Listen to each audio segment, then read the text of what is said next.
What's up everyone, welcome to the second movie review for today, my first one being The Guilt Trip. Go watch that review if you have not, give it a like, give it a kiss, whatever you want to do. Give it a comment, say you suck Gore, I don't care. This time I am taking a look at This Is 40. Boom, kick someone down a hole. And where was I going with that? Oh yeah, Judd Apatow is the director of this film, and I love Judd Apatow, I really do. I love 40-Year-Old Virgin, Knocked Up, even Funny People I really enjoy. Knocked Up being my favorite, and this one is actually a somewhat sequel to Knocked Up, which I'm like, cool. It follows the Leslie Mann and Paul Rudd characters, which I really liked in that film. So you know what? I'm looking forward to it. I'm sold. You sold me. So, what did I think of This Is 40? Let's talk about the story. The story here is a very simple and very personal type story. It follows two characters, of course. You got Paul Rudd's character and you got Leslie Mann's character, who are both married in the film, and of course they're getting old. Leslie Mann's just turning 40 in the beginning of the film, and Paul Rudd's character is about to turn 40. Their birthday is in the same week of each other.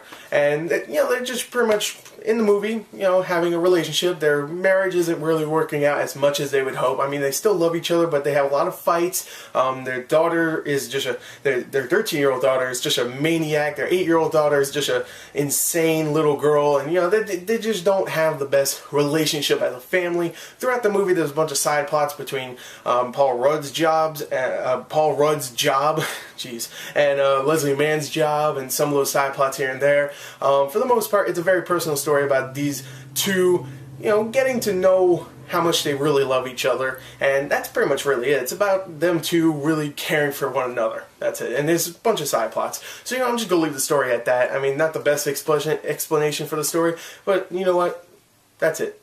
I'm going to explain it like that. I really love the story because it's very personal. It's just about the family. You know, you don't really get to know much of the other side characters in the film, which is kind of negative, but you don't get to know them enough because it's focused on this family between Paul Rudd and Leslie Mann and the two daughters, which are both played by Judd Apatow and Leslie Mann's real-life daughters, who I'll get to in acting. And I really love that, you know, family dynamic where they're having fights, fights between the daughters or the husband and the wife, and it really does feel like a real family. And it's a very funny film, it really is, but it definitely has that dramatic side to it, and I love that, I really do. It's it's really good, and I enjoyed it. So yeah, the story here is great. Acting wise, you have to have good actors because, like I keep saying, you have a fantastic family dynamic. So you need the good actors, and luckily you do here. You have Paul Rudd, you have Leslie Mann, you have Maude Apatow, and you have Iris Apatow playing the two daughters, and when they're together, they are fantastic. They really are.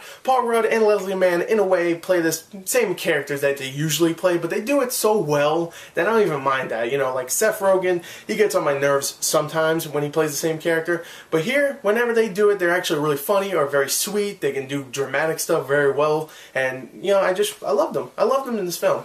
I did. I don't care. They're great. And I love the two daughters too. The 13-year-old one is going through, you know, of course she's a young woman, so she's going through her periods and stuff. You know, she's always pissy in the film, and you know, that's her character, whatever. And the little 8-year-old, I love her. I think that's Iris Apatow, maybe Maude Apatow, but I think it's Iris, and she's like the 8-year-old one, she's the young one, and first of all, she's adorable, and she is funny as hell, like legitimately funny, not just like cute funny. No, she says things that are freaking hilarious in this film, and I love her in this film. The rest of the supporting cast, you have Albert Brooks, who plays Paul Rudd's father in the film, who is like a mooching, he's a mooching father, he just wants money and stuff, but he's great in this film. I love him as the father. You have John Lithgow, who plays Leslie Mann's father, who is the guy that never been there at all to support anybody, but you know, he's great in there. He's very silent. Usually when you see John Lithgow, you know he's going to be very funny in the film and say weird things, but no, here he's very, you know, sullen, very, you know, just staring. And the rest of the supporting cast does a great job. You also have Jason Segel and a few other Judd Apatow-ish characters you'll see in this film, and for the most part they all did a great job. Oh, also Megan Fox is in the film, and she's hot, and she's actually really good in the film. That's surprising. So overall, the acting here is really good.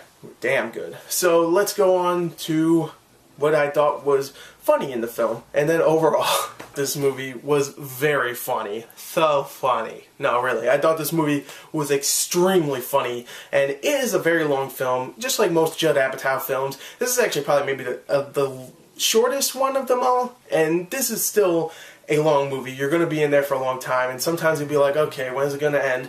But luckily, a lot of the times when you're thinking that, a half second later, something really funny happens, and you're just like, you just forget about it. You're like, all right, keep going. And then you feel like that again, then, oh, something funny happens. All right. And it's great. And again, like I said, it's a very dramatic movie at times, but it's also very funny. And I also like that it's not predictable like most Judd Apatow films, even though most of them do have that predictable side to them. At the end, you always feel like, oh, I didn't see that coming, or, oh, I saw it coming, but in the middle, they made it seem like, oh, that might not happen. So, yeah, I thought it was very not predictable at all. I thought it was extremely funny. Now, there's a couple of parts in the film I didn't really like, not really with the comedy section, but more like they'll add scenes here that really just feel misplaced. Like, there'll be parts where they're going to the dentist or going to the doctor to get checked for prostate cancer or whatever the hell. You know, they're just doing their normal things, and they're just there to be funny moments, and they are funny moments, but they don't add anything to the plot. And there's a lot of scenes like that where it's just like, hey, here's a scene where they're going to the dentist, or hey, here's a scene where they're driving and they're singing. It doesn't add anything really to the story. I know, like, that Paul Rudd likes to sing old rock music. I don't need 20 more scenes of him singing old rock music, okay? So yeah, there's a little bit too much of that, but for the most part, it's a very funny movie, very entertaining, dramatic at times, acting's great. I loved it. I really did. So I'm going to give this a 35 out of 40. I think this is a very well done film. Oh shit, I said it. Damn it. A very extremely good film. Someone keeps saying that I say well done too much. That's why I keep stopping myself. But I said it, whatever, I don't care. So anyway, 35 out of 40. I almost made it through without saying it, but I said it. So yeah, I loved it. Anyway, there you go. 35 out of 40. Thank you and goodbye.